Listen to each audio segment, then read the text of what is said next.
valstijas, įsivaizduojam kaip klestinčios gerovės, turto Bet tai yra ir turtingiausia galimybių valstybė valstybė. pasaulyje. ar ne? Tai yra turtingiausia valstybė. Man šiek tiek netgi šita krizė priminė DHL lėktuvo katastrofą Vilniuje, kur mūsų tarnybos. Vis tiek žmonės grįžta į žinių portalus, grįžta į tą tradicinę žiniasklaidą, ten viskas yra iš Kinijos, absoliuti dauguma. Jeigu ne iš Kinijos, tai iš Vietnamo. Tai, Kambodžos ir kitur. taip, Jungtinės Amerikos valstijos buvo plėšiamos, prievartaujamos ir nekojamos prieš atominį ginklą pasisakant ir panašiai. Ir mes dabar turėjom balsavimą Europos parlamente ir aš mačiau, kaip mūsų grupė balsavo ir balsavimas visai kitoks. Va čia yra, jiem negalioja teismų sprendimai, taip išeina.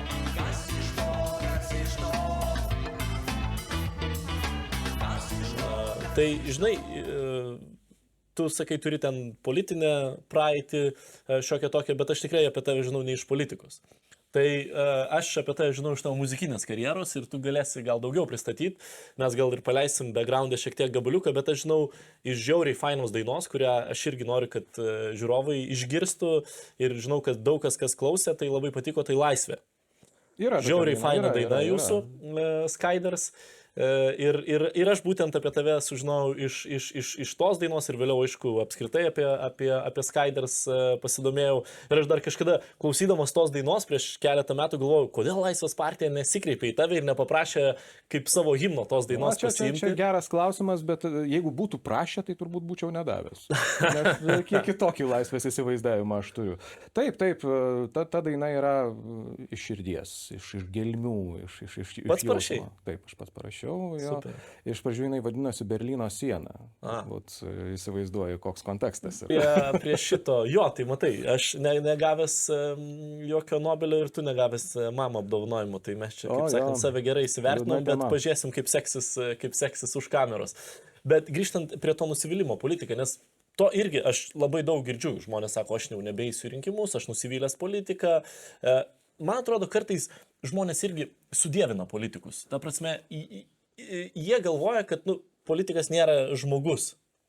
Ir kad jau kaip ten spręs politikas, taip ir jis jau turi žinoti idealiausiai ir panašiai. Ne, politikai irgi yra žmonės, racionalūs, priima sprendimus, sakykime taip, žiūrėdami į aplinkybės, skaičiuodami, žiūrėdami, kas bus ateityje ir visko yra, ir klaidų pasitaiko. Bet turbūt didžiausias pasikeitimas su dabar, tiesą sakant, yra tas ištrintas normalumas. Ką turi mintyje? Politikoje anksčiau, netgi man ateinant 16 metais, aš kai dabar girdžiu, kas yra kalbama viešoje erdvėje, tai nebuvo priimtina. Tas pats, žinai, reikia paliesti tą Žemaitaičio fenomenas, ne Lietuvoje. Jis yra politikoje Žemaitaitis 20 metų, jis nepasikeitė nei kiek, jis kalba tos pačius dalykus, ta prasme, aišku, jis ten reaguodamas į temas, bet jis realiai yra absoliučiai tas pats. Tiesiog atsirado platformos, kurios padeda tiem melam, ten prasimanimam, teorijom visokiom ir panašiai. Aš nesakiau, kad jos neblogai sukonstruotos. Bet kai kurie žmonės mano, kad tai yra tiesa. Absoliučiai. Todėl, kad tai ir remiasi šiek tiek tiesa. Tai geriausia, žinai, propaganda yra ta, kuri pataiko į tavo tą vidų, kur, gal tu taip galvoji, žinai, gal tikrai ta žemė, nėra, apvali, yra plokščia. Ir vat, kai su tuo, žinai, ir ant to tu privinioji dar daug visko, aš čia, aišku, tokį labai jau banalų pateikiau pavyzdį, bet tas taip veikia. Ir tas normalumas labai smarkiai yra ištrintas. Kiek daug yra leidžiama ir atleidžiama kalbėti viešai ir panašiai. Anksčiau, aš atsimenu, 16 metais mums atėjus, tas pats pavyzdys su valstiečiais, daugelis jų bijojo viešai kalbėti.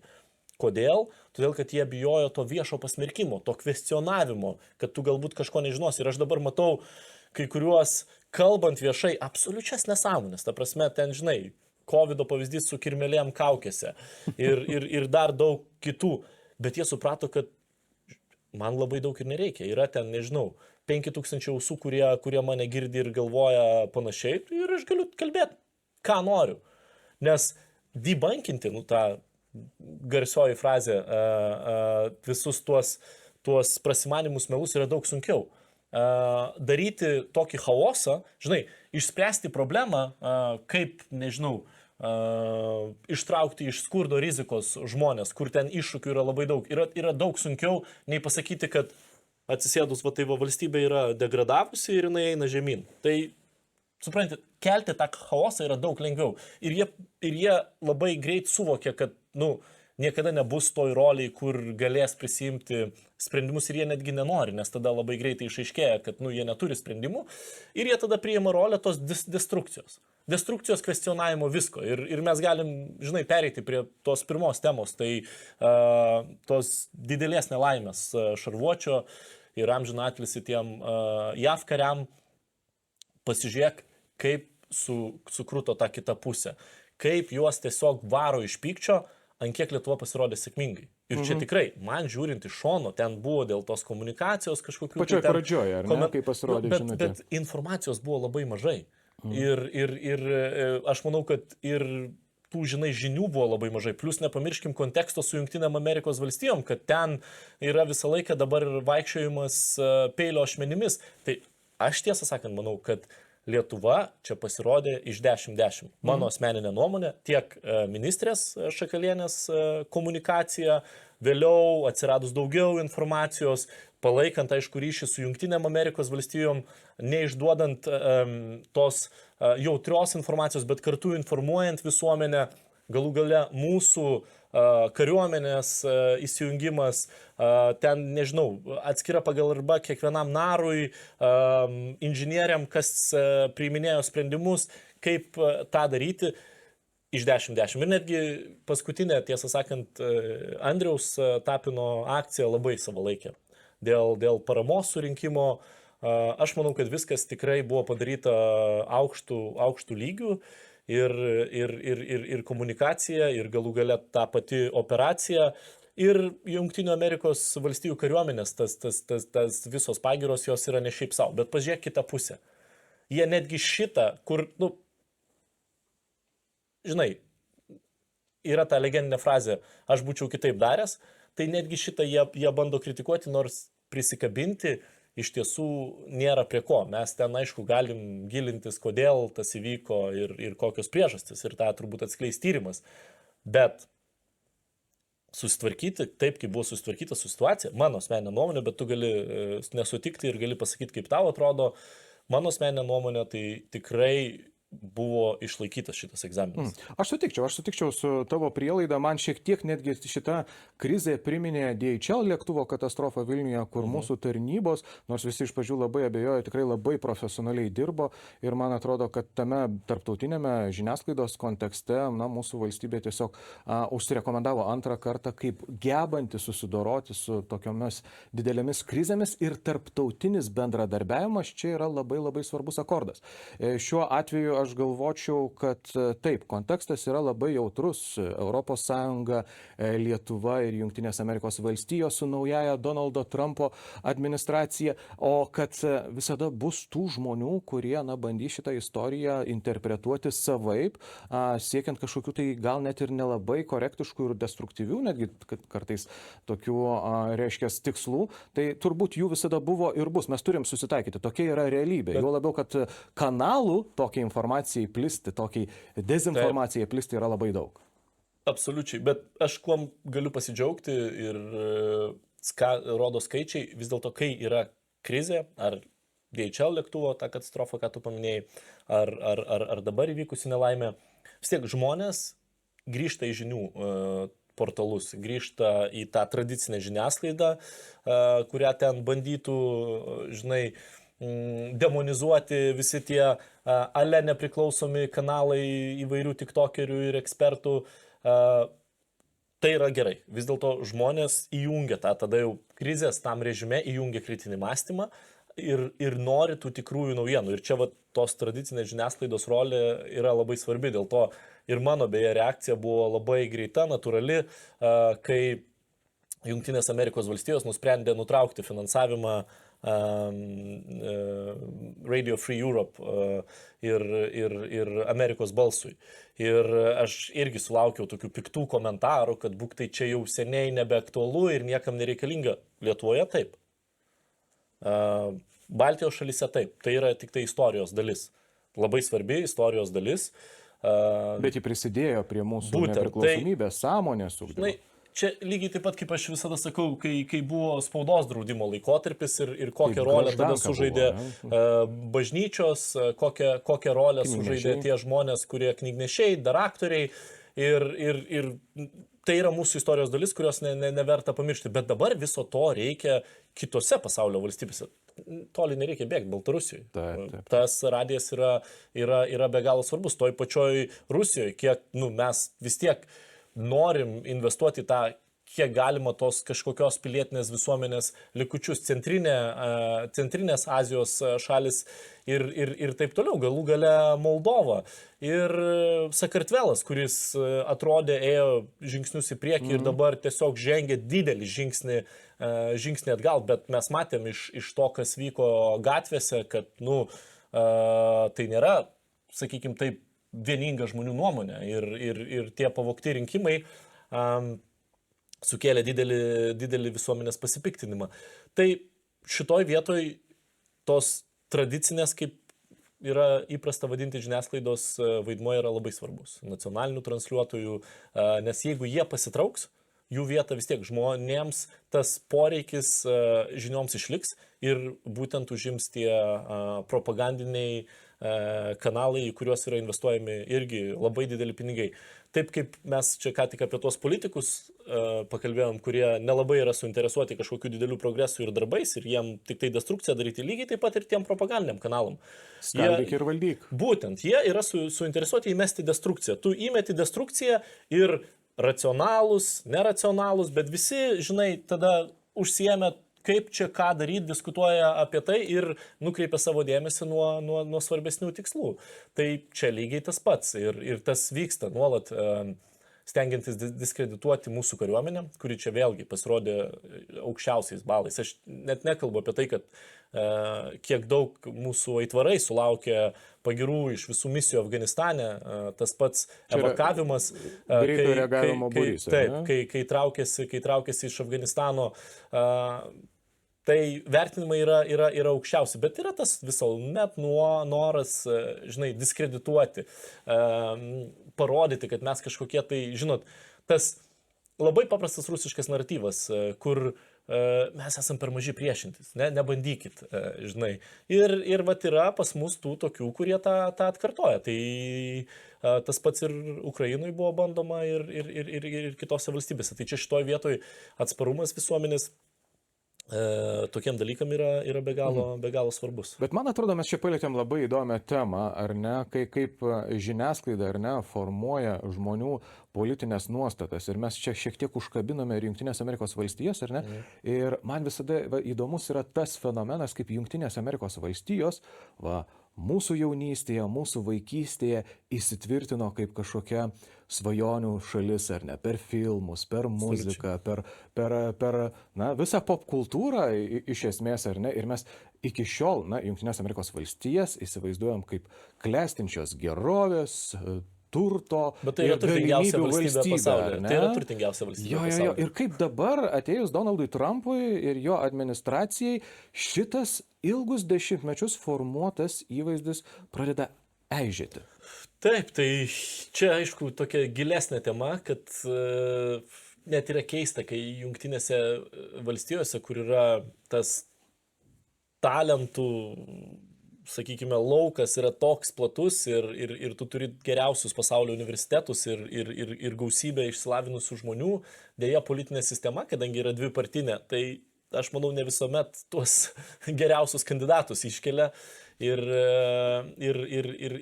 taip yra, bet Jungtinės Amerikos valstijos išlieka turtingiausia valstybė pasaulyje, galingiausia valstybė pasaulyje, bet aš manau, kad čia ta tarifai tie įvedami, apie kuriuos, aišku, irgi verta pakalbėti.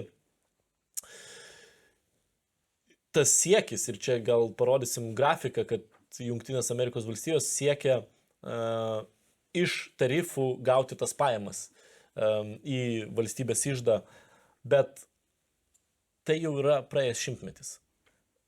Jungtinių valstijų ekonomika iš esmės pasikeitė. Tai yra paslaugų ekonomika. Ir ji nebėra tos Jungtinės Amerikos valstijos 60-aisiais, kur ten tos gamyklos, darbo vietos būtent kūriamos gamyboje ir panašiai. Ir tą sugrąžinti bus labai, labai sunku, bet aš manau, kad ne tai yra didžiausias iššūkis Jungtinėm Amerikos valstijom. Didžiausias iššūkis yra pajamų nelygybė. Ir jeigu mes suskaičiuotume turtą tų žmonių, kurie dalyvavo Donaldo Trumpo inauguracijoje ir palygintume su tuo, kiek likusios Jungtinės Amerikos valstijos turi, tai va čia ir yra didžiausia problema. Kad yra kažkas, kur to turto užteks turbūt kelioms kartoms į priekį. Ir yra mokytojas, medicinos darbuotojas, kuris negali sau leisti tiesiog oriai pragyventi. Ir turi dirbti kelis darbus ir taip toliau. Ir čia yra didžiausias Jungtinių Amerikos valstijų iššūkis. Infliacija galų gale, kuri iš tiesų žeidžia namų ūkius. Ir aš nematau, kad ta tarifų politika, kuri yra priimta, kad jinai išspręstų, pavyzdžiui, infliacijos problemas. Nes jeigu tu nueisi, čia vėlgi, mes kalbam ne apie Jeffą Bezosą ar netgi tuos sėkmingus Jungtinių Amerikos valstijų verslininkus. Mes kalbam apie, nežinau, eilinį Jungtinių Amerikos valstijų mokytoją. Jeigu tu eini į Walmartą, o tu eini į Walmartą gaudamas būtent tokias pajamas, ten viskas yra iš Kinijos. Absoliuti dauguma. Jeigu ne iš Kinijos, tai iš Vietnamo. Kambodžos ir kitur, ar ne? Taip. Tai dabar pasižiūrim sąrašą tų šalių, tai kokie tarifai yra pritaikyti, tai jom yra pritaikyti didžiausi tarifai. Taip, 49% Kambodžai, ar ne, Mianmarui, kuriam visai neseniai nutiko katastrofa, žemės drebėjimas, skurdi valstybė, bet, taip ganėtinai ciniškai atrodo, ar ne? Tai ten ta formulė buvo išaiškinta, kad tai yra paskaičiuotas deficitas ir vėliau padalintas iš dviejų, tai ir gautas procentas, bet šioj vietoje ir tada tiesiog visiems išskyrus Rusijai, Baltarusijai. Bet čia gal visa esmė yra tame, kad visa tai nuguls ant amerikiečių pečių. Nes tarifas nėra mokestis. Tarifą susimoka importuotojas. Tai tas pats Walmartas, jisai susimokės tos tarifus importuodamas, nes jie negalės staiga visko, netgi jeigu jūs užeitumėt į tą pačią Donaldo Trumpo magą suvenyrų parduotuvę, ten viskas yra iš Kinijos, pagaminta Kinijoje.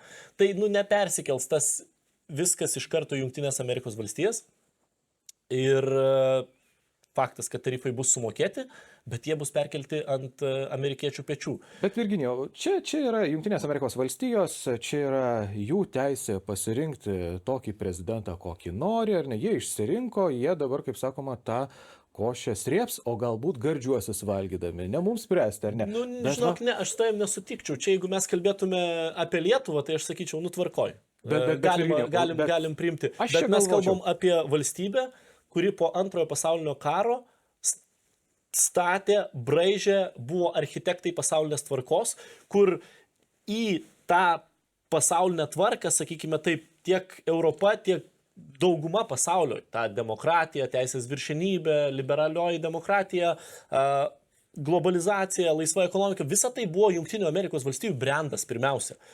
Kaip ten pavyko viską suvaldyti ir panašiai, kaip iškilo Kinija ir aišku, jinai iškilo labai daug Jungtinių Amerikos valstijų sąskaita, bet tai buvo naudinga ir Jungtinėm Amerikos valstijom. Žinai, tie pasakymai Trumpo, kad čia Jungtinės Amerikos valstijos buvo plėšiamos, prievartaujamos ir nekojamos, tai man iš karto kyla klausimas, kad kaip taip yra, kad jos tai buvo niokojamos, bet tai išlieka turtingiausia valstybė pasaulyje. Ir jos nuolat augo. Tai šitoj vietoj aš nesutinku, kad tai yra tik Jungtinių Amerikos valstijų reikalas, nes kai mes kalbam apie Jungtinės Amerikos valstijas, tai liečia viso pasaulio saugumo architektūrą, tai liečia pasaulio ekonomiką, galima atsidaryti dabar grafikus ir pasižiūrėti, kaip sekasi su investicijom ir daugelis mūsų, sakykime taip, kurie turi investicijas į pensijų fondus, kurie turi kažkokius tai indėlius ir panašiai, jie yra susiję neišvengiamai su Jungtinių Amerikos valstijų akcijomis ir visas tas čiuožimas žemyn, ta raudona kreivė,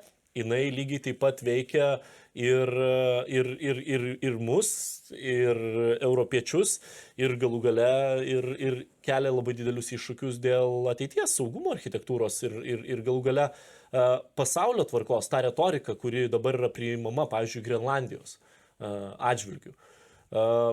nu, tai yra tokia labai rusiška retorika, kur tu sakai, kad ir dabar Danijos premjerė lankosi Grenlandijoje, nuostabi kalba, labai rekomenduoju visiems, tiesą sakant, susirasti, pasiskaityti Mettes Fridriksen kalbą, kreipimasis į amerikiečius, Grenlandijoje pasakyta, kur jinai labai atvirai sako, kad jūs esat mūsų artimiausi partneriai, draugai, mes esam pasiruošę kalbėti ir jeigu jūs sakot, kad yra iššūkių dėl saugumo, reikia prisimti didesnę atsakomybę.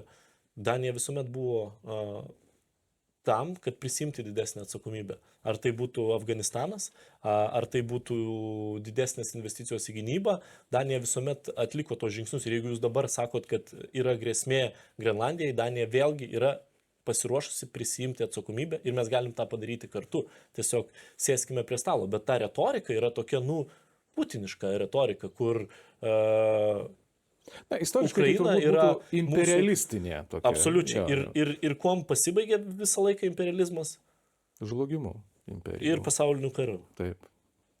Na gerai, bet aš vis tiek norėčiau grįžti, mūsų pokalbį gražinti, kad vis tiek tos Amerikos viešojoje erdvėje aptarimo, kas ten vyksta, kaip ten vyksta, kokie procesai vyksta, ten tikrai labai įdomus procesai vyksta, bet aš drįsčiau teikti, kad jos yra kiek per daug ir mes pamirštam netgi, ta prasme, savo kiemą, pamirštam kaimynus, pamirštam, kitas pasaulio vietas, kur vyksta iš tikrųjų pakankamai sudėtingi, o kartais netgi ir siaubingi dalykai. Taip, Jungtinės Amerikos valstijos visada buvo tas policininkas, ar ne, kuris reguliuoja, ar ne? Netgi čia vėlgi nesumenkinant žmonių mirčių, skausmo, netgi vykstantis Rusijos karas prieš Ukrainą, ar tai, ką Izraelis po spalio 7-osios vykdo Gazoje, visa tai neturi tokio poveikio pasaulio ekonomikai, kaip, pavyzdžiui, turėtų Jungtinių Amerikos valstijų ir Kinijos konfliktas dėl to paties Taivanio. Tai praktiškai sugriautų pasaulio ekonomiką. Tai šioje vietoje vėlgi aš grįžtu prie to, kad mes nepabėgsim nuo to, nes mes kalbam apie galingiausios pasaulio valstybės, kuri yra prisijėmus atsakomybę už pasaulio tvarką. Vėlgi aš pabrėšiu tą žodį prisijėmusi, nes dabar ta maga ir jai pritarenčioji dalis, jie bando sakyti, kad būk tai kažkas tai įvarė Jungtinės Amerikos valstijas į tokį baisų kampą. Ne, Jungtinės Amerikos valstijos visada prisimdavo atsakomybę už tą pasaulio tvarką, už tą architektūrą ir jie buvo statybininkai to. Taip, ne viskas galbūt idealiai, bet taip politikoje yra. Mes galim turėti baltą popieriaus lapą, pasirašyti, kaip mes įsivaizduojam, bet tada tu eini į sprendimų priėmimą ir bum, jis gali būti visai kitoks. Tai gal gerai, kad Donaldas Trumpas ir jo administracija atsitraukia iš to pasaulio policininko vaidmens. Gal tiesiog šansas dabar sublizgėti naujiems policininkams. Tai va čia mano yra didžiausias nuogastavimas ir dėl ko turbūt man labiausiai skauda, todėl kad aš neįsivaizduoju pasaulio ir tu pats nuo to pradėjai, kad mes augom labai smarkiai ir idealizuodami Ameriką, turėdami tą irgi amerikietišką svajonę, kur nesvarbu, tu gali augti šeškinėje, bet tapti valstybėje politikų, tu gali būti iš labai turtingos šeimos ir lygiai taip pat, turėti tas pačias galimybes. Tai yra amerikietiška svajonė, kuri buvo labai smarkiai parduodama mum, kad nėra taip kaip Sovietų sąjungoje. Laisvė, galimybės. Būtent. Ir dabar, tiesą sakant, tas pasitraukimas Jungtinių Amerikos valstijų ir užsidarimas į tas vidaus problemos, kurių irgi egzistuoja ir kiekvienoje valstybėje jos egzistuoja ir jų tikrai bus ir čia aš manau, kad yra teisingai daroma, kad bandoma apeliuoti į vidaus publiką ir ieškoti galbūt tų sprendimų, spręsti viduje problemų, bet tą nišą pasaulyje kažkas neišvengiamai užims. Ir jau dabar, supranti, jau dabar yra padaryta tokia žala, kur nebereikia rusam ir kinam, to kartoti naratyvo, kad Jungtinės Amerikos valstijos yra nepatikimas partneris. Ir ten kažko pritempinėti. Jo tiesiog Liberation Day interviu parodo ir prašau. Ar tai yra jums patikimas ir labai... Muitus ir vadina tai nepriklausomybės diena. Ir užduoda tokį labai retorinį klausimą. Tai jums yra patikimas prekybos partneris? Nes patikimas prekybos partneris turbūt atsisėstų, kaip mes dabar su tavim dėrybose, ir aptartų, kokios ten yra problemos.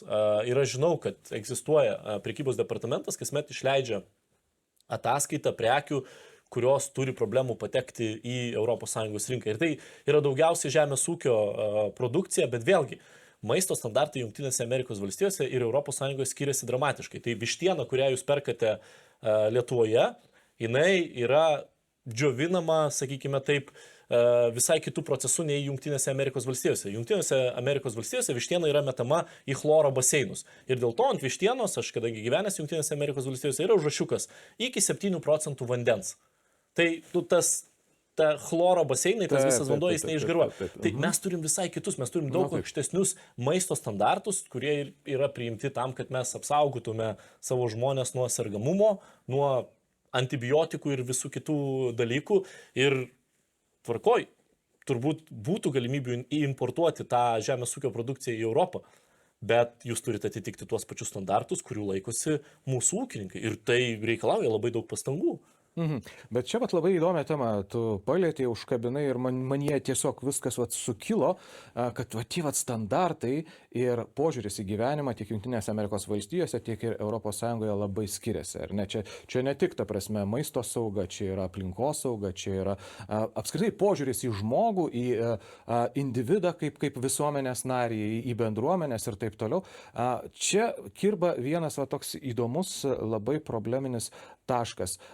Tie skirtumai, kaip tau atrodo dabar, mažėja ar didėja tarp Amerikos ir ES? Nes prieš Trumpo inauguraciją buvo pasklidusi tokia retorika ir toks naratyvas, kad žiūrėkite, ES labai atsilieka nuo Amerikos, žiūrėkit, kaip Amerika viską gerai daro, o mes čia sustabarėję, mes kažkada tai buvome pasaulio viešpačiai, o dabar esame užkampiu. Man tai toks biški trampiškas tai naratyvas. Čia tos radikalios dešinės naratyvas, nes tas pats naratyvas buvo naudojamas ir Brexito kampanijoje, kur būktai ES, tai čia jau viskas. Čia viskas tiesiog eina žemyn, o visas pasaulis juda į priekį. Faktas, kad iškilimas artimųjų rytų, iškilimas Kinijos ir panašiai, ir tu matai, kaip ten kyla ekonomikos, bet mes kalbam apie visai kitą bazę, nei tos pačios Vokietijos bazę. Bet aš manau, kad šioj vietoj yra,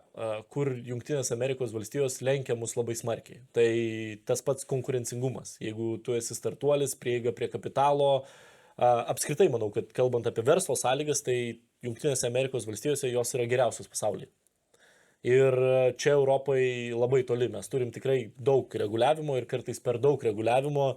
Ir man norėtųsi, kad startuolis susikoncentruotų į produktą, o ne dalį savo kapitalo išleistų konsultantėliams ten visokiem, teisininkėliam, kurie ten tau, žinai, rašys atsimušimus popierius nuo biurokratijos institucijų. To irgi yra per daug ir dabar komisija, matysim, kaip jiems seksis, turi planą, kaip su tuo kovoti. Ta dereguliacija yra gera tikrai Jungtinėse Amerikos valstijose, vietomis jinai yra tikrai labai gera. Plus, aišku, Jungtinėse Amerikos valstijose yra didelis ir čia jie gali, čia vėlgi tų nacionalistų argumentas, kad migracijos politika yra bloga, bet migracijos politika jiem irgi labai smarkiai padėjo turėti labai didelį tą vadinamą talent poolą, kur yra labai daug, didelė koncentracija labai talentingų žmonių ir nesvarbu, tu būsi vokietis, olandas, prancūzas ar lietuvis, tu nori kurti, jeigu ypač kalbam apie technologijas, tai silicio slėnyje. Tu nori būti ten tu pritrauksi geriausius specialistus ir, aišku, turėsi galimybę pritraukti kapitalo ir vystyti labai greitai savo produktą ir jį daryti globaliu. Iš ten tai yra tikrai geriausia vieta pasaulyje tą daryti. Tai čia Europai faktas, kad reikia pasistiepti. Bet mes irgi turim nepamiršti, kas yra Europa. Nes dažnai tas pasakymas, tai o ką Europa galvoja, kaip Europoje atrodo, kas konkrečiai galvoja. Nes tai yra ES yra 27 skirtingos valstybės su skirtingom istorijom. Kiek mes turime bendro su žmogumi gyvenančiu Nešvilyje, mes labai panašiai turime bendro su žmogumi gyvenančiu Madride.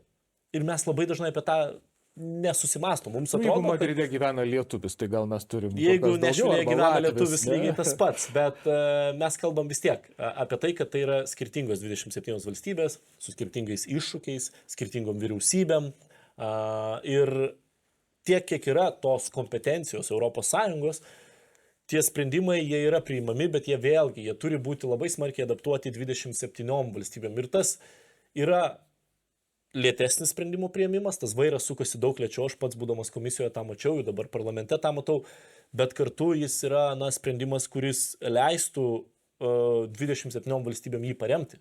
Kitu atveju mes turėtume situaciją, kur dėja, bet eina, sakykime, tos didžiosios valstybės savo kryptimi, o mažosios yra paliktos ir tik tai linksėti galvom. Ir tie mechanizmai yra sudėlioti taip, kad to nebūtų. Tai čia šitoje vietoje mes dar skirsime laiko ir aš tikiu, kad grįšime prie tų diskusijų, nes tų skirtumų yra daug, bet faktas, kad Europai dabar yra kritinis metas. Ir nueinant nuo Jungtinių Amerikos valstijų, Europa tokį užaugo šiek tiek tokiam paskutinius, sakyčiau, 30-40 metų tokiam keistam komforte. Keistam komforte, kur daugelis dalykų buvo patikėta į kitų rankas. Ir nepagalvota apie tai, kad ten gali įvykti kažkokie pokyčiai, kitokie sprendimai. Buvo galbūt naiviai gyvenama tuo status quo ir negalvojama apie blogesnės dienas.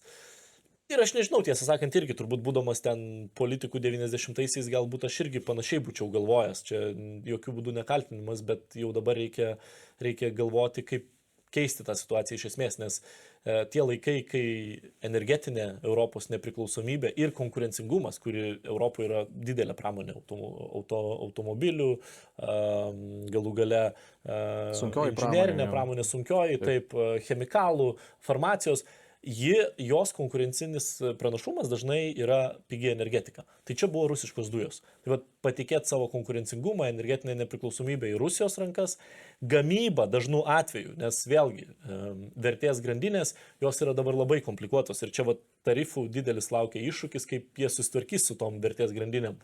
Nes tas pats automobilis gali turėti 6000-7000 komponentų. Ir kažkas ateis iš Rumunijos, kažkas iš Kanados, kažkas iš Meksikos, kažkas bus Jungtinėse Amerikos valstijose pagaminta. Tai vat, žinai, patikėti gamybą, didžiąją dalį gamybos Kinijai, o visą bendrai saugumą atiduoti Jungtinių Amerikos valstijų rankas, tai va čia Europa iš tiesų apsiskaičiavo ir tas komfortas, jisai dabar šiandien dienai baigėsi. Ir čia reikės radikalių sprendimų. Jie jau yra dabar daromi, bet aišku, tai užtruks, tam reikės laiko ir mes matome, koks didelis pokytis, pavyzdžiui, vyksta Vokietijos visuomeniai. Aš atsimenu savo pirmą vizitą į Ukrainą kaip komisaro, dar tik iki Lvovo važiavau, nes karas buvo tik prasidėjęs, tai buvo kovo mėnesis, mes susitikom su užsienio reikalų ministru Kuleba, aš išklausiau jo, kokie yra poreikiai, ko reikia Ukrainai ir jisai, aišku, labai daug akcentavo Vokietijos neapsisprendimą tokį, lėtą sprendimų priėmimą ir pirmas mano vizitas iš karto buvo į Berlyną. Ir aš atsimenu su vicekancleriu Habeku, mes pravaikščiojom ant Bundestago stogo, kokią 1,5 valandos diskutuodami, aš jam, aišku, perdaviau žinią iš Ukrainos. Kupolė, ne? Taip, aplink jį, ant paties Bundestago stogo. Ir aš jam, aišku, perdaviau tą žinią, ko ten reikia, ką mes su Kuleba aptarėme. Bet jo tokia pirma, atsimenu, reakcija buvo, bet virgi, tu atsimink Vokietijos istoriją. Ir mum kalbėti apie ginklavimąsi, mes neturim moralinės teisės. Taip, ir aš sakau, Robertai, prašau, pamiršk istoriją. Dabar yra rašoma nauja istorija. Taip. Ir jūs šitoj istorijoje pagaliau galite rašyti naują lapą, nes visi tikisi jūsų lyderystės. Ir kitaip nebus. Turėjom, aišku, mes daug didesnę diskusiją ir platesnę apie viską, bet aš manau, kad tas didelis lūžis įvyko ir politinių partijų viduje, kur tie patys žalieji, jie iš savęs yra labai dideli pacifistai ir prieš atominį ginklą pasisakantis ir panašiai. Ir mes dabar turėjom balsavimą Europos parlamente ir aš mačiau, kaip mūsų grupė balsavo ir balsavimas visai kitoks yra, nes daugelis suvokia, kad tu negali prieš automatą kovoti su plastikiniu peiliu ir šakute. Bet Virginijau, vis tik labai įdomu tavęs klausytis, bet žinok, tam tikrų požiūrių norėčiau apginti ES. Man atrodo, kad gal gerai, kad to reguliavimo mes čia turim, nes kai nėra reguliavimo, tai būna ir visai kitų, kaip sakoma, apraiškų, ar ne, to proceso. Bet taip, labai girdėjau iš tavo kalbos, na, tą tokį, sakyčiau, verslo požiūrį, ne, vat iš verslininko pozicijos to reguliavimo gal iš ties toje ES yra per daug.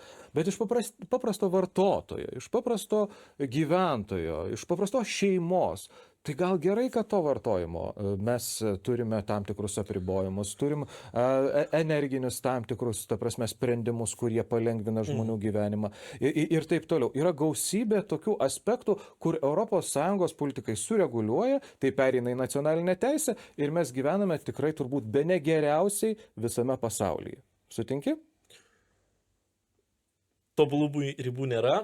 Ir visada reikia ieškoti to aukso vidurio. Žiauriai banaliai pasakiau, aš suprantu, bet taip yra. Tai čia irgi.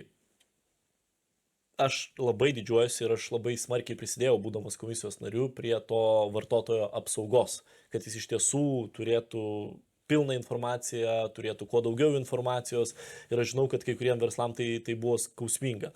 Kartu tai aišku turi neperžengti sveiko proto ribų ir leisti toms įmonėms sėkmingai konkuruoti ir tiek ES vidaus rinkoje, tai va čia tų barjerų yra vis dar per daug. Aš manau, mūsų stiprybė ir yra būtent mūsų vidaus rinkoje ir reikia tuos barjerus naikinti nuosekliai ir tą Draghi reportas apie tai kalba. Kartu tai vis tiek, turi turėti tam tikras ribas ir, sakau, turi būti aukso vidurys, kuris nepažabotų konkurencingumo, nes lygiai taip pat ta eilinė šeima, tai tvarkoja, kad jinai yra gerai apsaugota įstatymų, bet jiem reikia ir išgyventi. Tai jiem reikia turėti darbą, jiem reikia turėti galimybės išleisti vaikus, mokytis, juos aprengti ir taip toliau. Galų gale turi būti kažkokia tai infrastruktūra. Tai čia yra daug niuansų ir čia nėra juoda ir balta. Ir taip visada yra ir aš manau, kad šitas mūsų podcastas turi būti ir apie tai, kad mes turim išeiti šiek tiek iš tos juoda balta ir gal pasižiūrėti šiek tiek plačiau ir padiskutuoti plačiau. Tai ta diskusijų tema, grįžtant į tą ES, tai ką norėjau irgi paliesti, tai Le Pen. Marine Le Pen, ar ne? Kur pirmadienį buvo teismo sprendimas. Taip, tai kaip tau atrodo iš šono? Man pasakyk, nes aš turėjau labai daug įdomių diskusijų. Aš mačiau žmonių, kurie džiaugiasi dėl to. Aš mačiau, kurie nerimauja, kad čia dabar šaus politiniai reitingai į viršų. Ir yra nuomonių įvairių. Tai man pasakyk, tu kaip tau atrodo? Na, man tai atrodo, kad tiesiog mes per mažai turbūt domime šitą temą. Bet čia kažkas panašaus į čekiukų bylą. Yra panašumas, žinai, kur yra panašumas. Taip, iš tiesų, už lėšų neteisingą panaudojimą Europos parlamente per 11 metų 4,9 milijono, tai čia aišku nepalyginti su Mindaugo Sinkevičiaus, ne Virginijaus, Mindaugo Sinkevičiaus ten tuo 100 kiek ten eurų. Bet visa, ir žinai, kur panašumas yra beje, kad teismo sprendimas yra iš karto vykdomas. Bet čia Prancūzijoje pirmos instancijos, Lietuvoje tai ne pirmos instancijos. Tai teismo sprendimas iš karto vykdomas ir čia sukėlė labai didelės diskusijas. Nesgi prezidento rinkimai. Būtent. 27 metais yra prezidento rinkimai, o draudimas dalyvauti politikoje yra 5 metai. Ir čia yra toks pagrindinis klausimas. Yra, žinai, pasidalinimas tų ir aš iš vienos pritariu pusės, kad yra žmonės, kurie sako, ten ar radikalę dešinę, ar bet kokį politinį oponentą, jį reikia įveikti prie balsadėžės. Nu, taip. Tu turi važiuoti žmonės, kalbėti, aišku, ten labai sunku prieš tą mašiną, nes ten yra daug melo, bet nugalėti prie balsadėžės. Bet kitas dalykas, man iš karto natūralus klausimas kyla, tai dabar, kadangi jau jinai yra populiari ir čia už 2 metų rinkimai, tai tu negali jos nuteisti korupcijos byloje. Va čia yra, jiem negalioja teismų sprendimai, taip išeina. Ir man atrodo, čia yra esmė teisės viršenybės principo ir šiaip, aišku, čia tie radikalesni, jie ištraukia tą, lygtais čia būktai, čia Prancūzijoje toksai vienintelis atvejis. 58% bylų po pirmos instancijos Prancūzijoje pereina iš karto į vykdymą. Sarkozy, jam gresia 7 metai kalėjimo. Kitas kontekstas, bet irgi politinės korupcijos byla. Mūsų labai mylimas Lietuvos didelis draugas, jeigu dar kas atsimena tokį prezidentą, Žaką Širaką, taip pat nuteistas. Tai Čia kabutėse draugą, ar ne? nėra, jis neturėjo Jis savo laiku tildė Baltijos valstybės, kad jos per didelę savo nuomonę čia Bet su prezidentu Adamkum jie turėjo santykį. Tai čia nėra nieko naujo Prancūzijoje. Aišku, kad jos tas reitingas, visa kita, nors jos visi oponentai, ten ir Melanchono mačiau pasisakymą, ir Le Republika partijos pasisakymą, kad leisti dalyvauti, bet čia šioje vietoje tai yra teismo sprendimas. Ir aš nemanau, kad politikai turėtų kištis. Teismas priėmė sprendimą, kuris yra jų kompetencijoje ir teismai kaip bebūtų, bet yra nepriklausomi. Na, bet teisybės dėliai reikia pasakyti, kad aukštesnės instancijos teismas lik ir apsims nagrinėti. Ne, tai apeliacija bus, mes matysim, tai yra pirma instancija. Ir čia irgi, ir buvo klausimas, kodėl jau pirma instancija ir reikia pradėti tą vykdymą iš karto ir jai trauktis iš politikos. Ir čia daug kas suabejoja to, kodėl pirmos instancijos teismas turėjo tiek daug laisvės, bet dar kartą sakau, 58% bylų, jos juda iš karto į vykdymą ir tuomet tu eini į apeliaciją, ta apeliacija gali trukti ilgesnius metus ir panašiai, bet taip veikia teisingumas ir aš manau, kad politikai negali kištis į tuos teisinius procesus, nes čia jau yra pirmas toksai rimtas žingsnis į tokį demokratijos aižėjimą. Ir mes matome, kad tose valstybėse, kur yra, sakykime taip, politikai nepaiso teismų sprendimų, dėja, kad ten demokratijos lieka labai mažai. Ar tuo nepasinaudos J.D. Vance'as, sakydamas, kad savus muša? Tai mes jau matom, kad ten ir Orbanas sukruto ir kitos tos radikalesnės dešinės jėgos. Jie dabar jau turi 2 pavyzdžius. Rumunijos prezidento rinkimus, Marine Le Pen. Vokietija, ten įvyko rinkimai, jie dalyvavo EFD ir nelaimėjo. Bet vis tiek susivienijimas surinko daug, bet tai jau politinės partijos čia jau kaip priims, tai Lietuvoje irgi priimtas sprendimas. Nes Trumpo komandai tai pasirodo skaudėjo. Tai čia tos interpretacijos jos labiausiai ir gąsdina, tiesą sakant, kad, man atrodo, tarp sąjungininkų ir draugų čia reiktų sėsti ir kalbėtis ir išgirsti tą racionalinę pusę, o ne ten, priimti sprendimus pasižiūrėjus Solovjovo laidą. Na, o kas tai per žmonės? Marine Le Pen, jųgi yra labai daug Europos parlamente. Tenka tamstai susitikti, bendrauti, diskutuoti, ginčytis? Įdomiausia, kad jeigu taip pasižiūrėti jų balsavimus ir jų dažnai registruojamas pataisas, tai jie šiaip vienodai mato pasaulį, ypatingai užsienio politiką, kaip radikali kairė. Ir čia yra įdomiausias aspektas. Jie tiesiog labai dažnai nepalaiko vienas kito pataisų, nes nekenčia vienas kito. Bet jeigu tu žiūri tekstus, tai, prasme, jeigu jie būtų nuasmeninti, tai jie labai panašiai mato. Bet čia turbūt galioja tas labiau ekonominiai politikai, ne žmogaus teisė. Užsienio politikai ypatingai. Užsienio politikai, su žmogaus teisėm taip, ten yra didelis jų skirtumas. Bet faktas tas, aš manau, kad čia pabaigiant šitą temą, faktas tas, kad centras silpsta. Ir čia mes Lietuvoje esam pakankamai dar unikalus atvejis, kur čia dar centras yra pakankamai stiprus, bet ar Jungtinės Amerikos valstijos, pasižiūrėkim, tas pats Donaldo Trumpo išrinkimas, dėl tos rinkikų sistemos mums susidarė įspūdis, kad būktai Donaldas Trumpas čia triuškinančiai laimėjo. Taip, jis laimėjo tose swing states vadinamosiose, bet popular vote jis surinko ten 2 milijonais daugiau tik tai už Kamala Harris. Tai ten nebuvo taip, kad jau ten į vienus vartus, jeigu tai būtų tokia pati sistema kaip pas mus.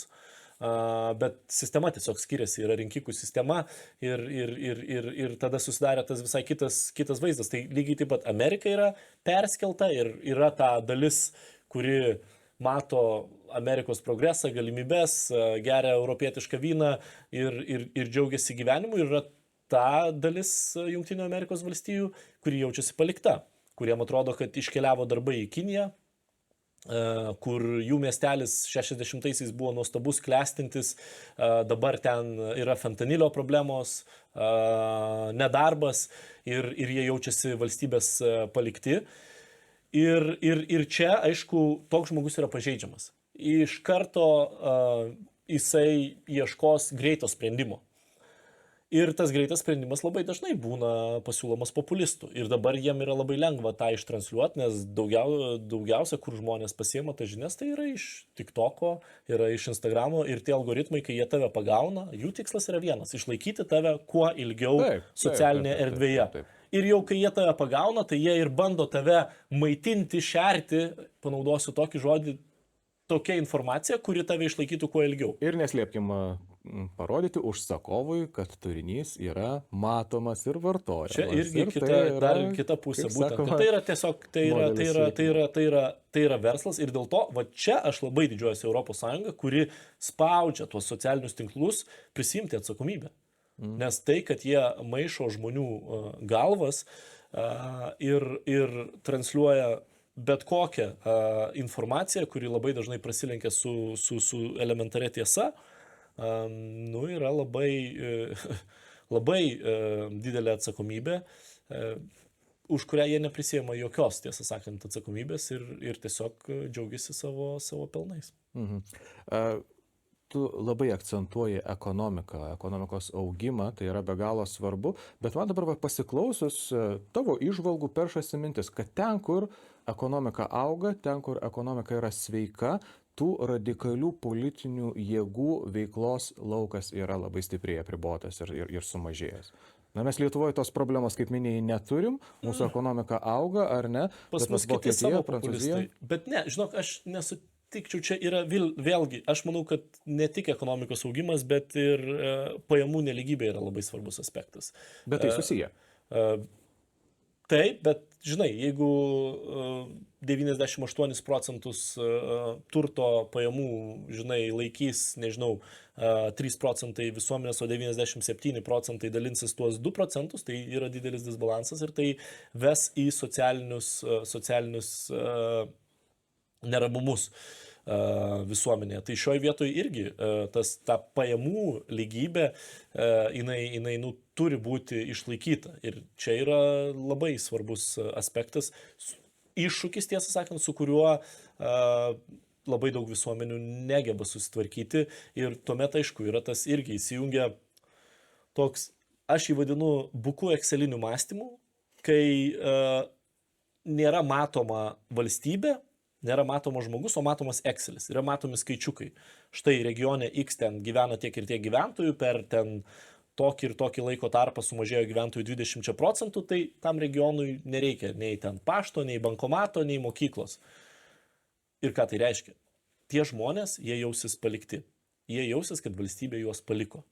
Kad jų vaikams reikia važinėti toli į mokyklą, pašto parduotuvės nebeliko, jie gali ten, nežinau, nuvažiuoti, automobilis yra vienintelė susisiekimo priemonė ir čia dar kabo damoklo kardas, kad mes ir tau tą automobilį apmokestinsim.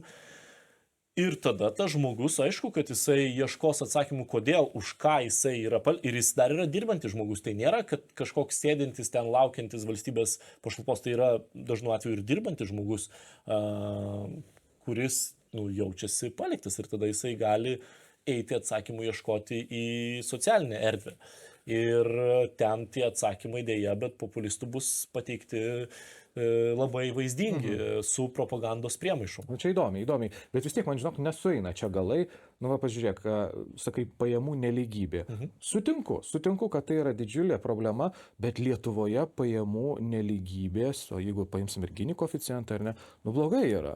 Bet mūsų ekonomika auga, ar ne? Radikalų tokių didelių politinių mes neturim. Populistų turim, bet radikalų ne. O štai Vokietija, Prancūzija, Italija, atrodo gerovės valstybės, ar ne? Ir atrodo, kad ten tokių problemų didelių lyg ir nėra, pasižiūrėjus netgi ir į jų statistiką. Tai gal čia ne Aš manau, kad yra didelių problemų ir pažiūrėk Vokietija, pavyzdžiui, kaip vakarų Vokietija balsavo, kaip rytų, koks didelis skirtumas, lygiai taip pat Prancūzijos, tie skurdesni regionai, aš pats su tuo labai daug susidūriau.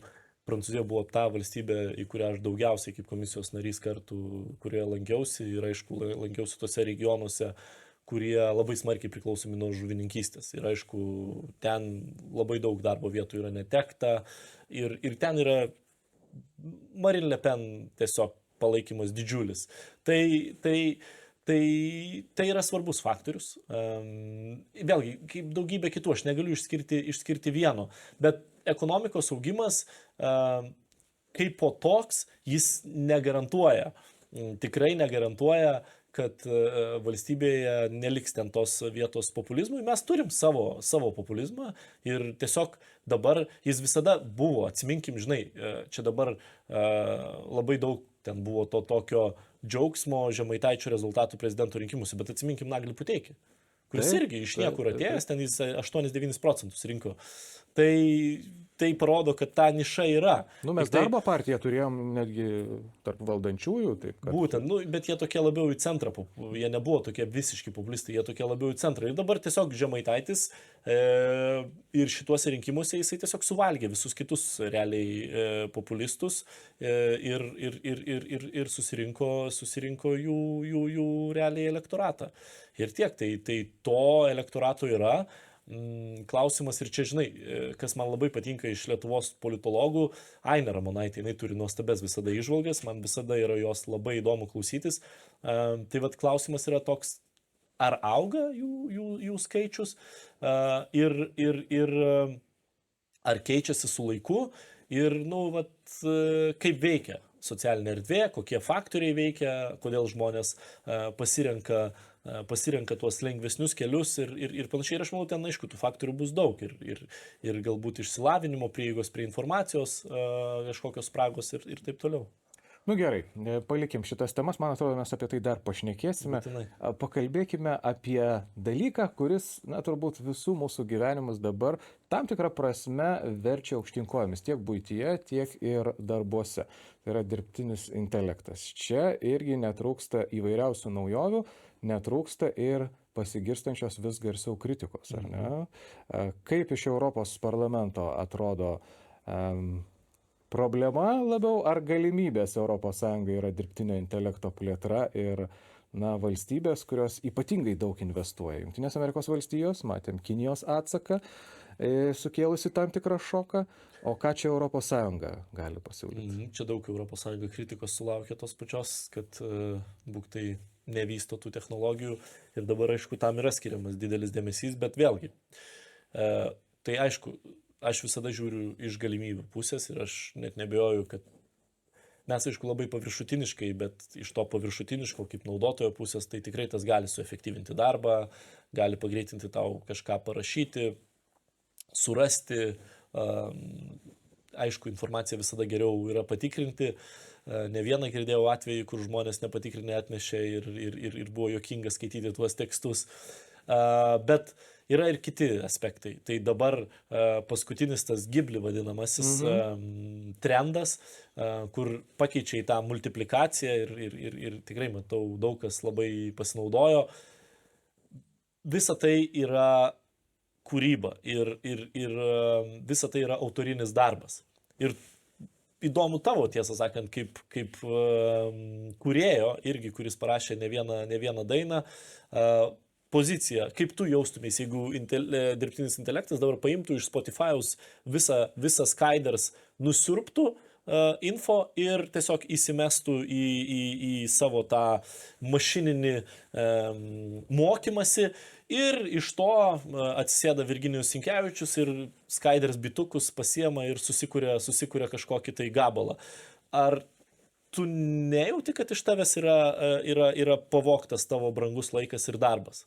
Aš galiu pasakyti, kad šita diskusija vyksta tarp kūrėjų, tarp autorių jau kurį laiką ir mes netgi matėm tam tikrus įvykius, tam tikrus protestus būtent prie šitos industrijos suklestėjimą, kaip neva besikesinantį į kūrėjų duoną. Bet aš manau, kad tikrai artėjame prie tų sprendimų, kad netgi ir dirbtinio intelekto sugeneruotas turinys, jisai bus kažkaip apmokestinamas ir dalis tų pinigų turės atitekti prieš tai jau kažkokią tai kūrybinę bazę turintiems kūrėjams, per autorių administravimo agentūras paskirstytas. Nes kito kelio greičiausiai nėra, nes dirbtinis intelektas taip pat turi turbūt užprogramuotas tam tikras, galima sakyti, algoritminės struktūras, kurios vadovaujasi kažkokiu tai žmonių suformuotų skoniu ar ne, praeitie sukurtais muzikiniais kūriniais, audiovizualiniais kūriniais ir panašiai. Jis nekuria, jis nesintetina kažko šiaip iš kažko, vis tiek kažkokių pavyzdžių, kažkokių tai, turbūt eskizų jisai turi, nežinau, programuotojų įdiegtas. Čia įsivaizduok, surenki 5 geriausius kompozitorius ir iš jų padarai vieną produktą. Tai yra vis tiek kosmosas, ne? Ir aišku, tos galimybės, jos yra labai didelės. Bet čia vėl klausimas tos tavo intelektualinės nusavybės. Ir aš manau, kad už tai, aišku, turi būti autoriams sąžiningai atlyginama. Tas pats Spotify'us jis padarė revoliuciją, ne?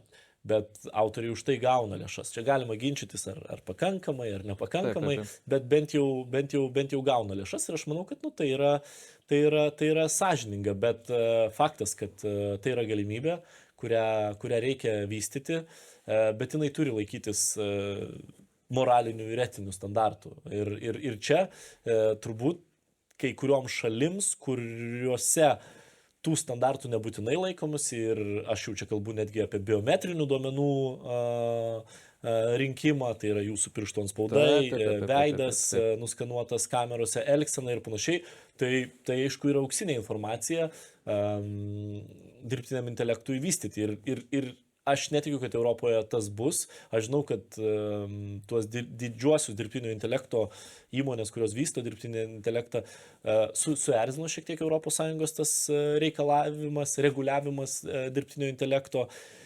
Vietom aš sutinku, kad jis galėtų būti aiškesnis, bet kartu tas sugradavimas į 4 kategorijas ir išskiriant rizikas, kur ten ta žemiausia rizika yra praktiškai nereguliuojamas ir aukščiausia rizika, ką aš kalbėjau apie biometrinių duomenų rinkimą, jau yra visai kitaip reguliuojama. Aš manau, kad yra teisinga, bet vėlgi, ką mes galim grįžti prie to, kad reikia ieškoti aukso vidurio, kad tas nestabdytų progreso. Bet aš manau, kad kaip kūrėjas aš tame nematau kažkokios didžiulės grėsmės vien tik tai todėl, kad atlikimas ir kūryba yra jausmas.